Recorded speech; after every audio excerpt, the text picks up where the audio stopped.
კომპანია ბათუმის წყალი გასული კვირის გაზეთ ვერსიაში დაბეჭდილ სტატიას ეხმაურება, სადაც რუსეთის ეროვნული სააგენტოს მიერ ჩამოთვლილი მავნე პროდუქტებისა და საწარმოების სიაში ბათუმის წყლის სინჯისაა მოხვედრილი. სტატიის მიხედვით აღნიშნული სინჯი ბათუმში ნონეშვილის 65 ნომერშია აღებული, სადაც კომპანია Iberia Oil International და BioPlus მდებარეობს. ბათუმის წყალში აცხადებენ, რომ საწარმო მათი აბონენტი არ არის, ისინი რუსეთის ეროვნული სააგენტოს ხარვეზების გამოწვევებისკენ მოუწოდებენ. შეტანილი არის ბათუმის წყალი აი ამ სიაში. რო თითქოს ქსელში აქვს ძალიან ცუდი წყალი.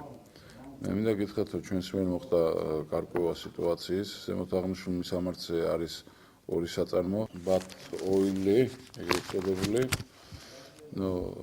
ის ჩვენი წყლის აბონენტი არ არის და შესაბამისად მას არც მოხმარება აქვს ჩვენი ქსელიდან წყლის.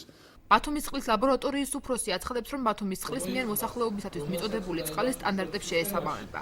ლიანა კეკუტია თქმით, საწარმოები ჭაბურღილიდან მოყვებულ წყალს მოიხმარენ, რაც მხოლოდ ტექნიკური მიზნებისათვის გამოიყენება. BioPlus-ი მოიხმარს ორ წყალს, ერთ ცენტრალიზებულ წყალს, ამ ჩვენ სასმელ წყალს და მეორე ჭაბურღილს. ორივე ჩატარებული იქნა ორივე წყლის ანალიზები, შესაბამისად ცენტრალიზებული სასმელი წყლის ანალიზის ხარისხი სავსებით შეესაბამება საქართველოს შრომის და სასმელი წყლის სტანდარტებს, სახელმწიფო სტანდარტებს, ხოლო მეორე წყალი შესაბამისად ჭაბურღილის წყალი არ შეესაბამება. შეპესე Iberia Oil International-ის წარმომადგენლის თქმით, სინჯები საპირფარეშოდანაა აღებული, სადაც მართლაც ჭაბურღილიდან მოყვებული წყალი გამოიყენება. ჩვენ არა ვართ ბათუმის წყლის აბონენტები და ცოტა გაუგებარია, რატომ მოხდით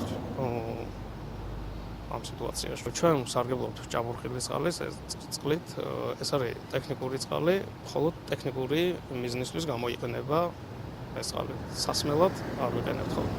რუსეთის ეროვნულ სააგენტოში აღიარებენ, რომ უფლებამოსილმა პირმა მათ ინფორმაცია არასწორად მიაწოდა. კახა ხუხაძის განცხადებით, ბათუმში სასმელი წყალის სუფთაა, დარღვევები იშვიათად ფიქსირდება. და არასწორად მოხდა ინფორმაციის მიწოდება წყლით მომარაგებელი კომპანიის შესახებ. რამაც გამოიწვიეს ტექნიკური სახის ინფორმაციული გამომართობა, ასე ვთქვათ.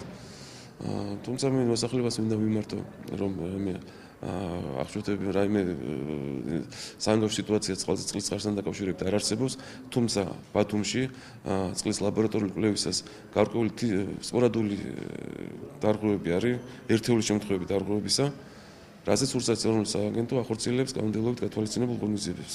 რუსეთის ეროვნულ სააგენტოში აცხადებენ, რომ წყალი, რომელსაც ჭაბურღილიდან Iberia Oil International მოიხმარს, სასმელად უვარგისია, რაზეც ინსპექტირება განხორციელდება.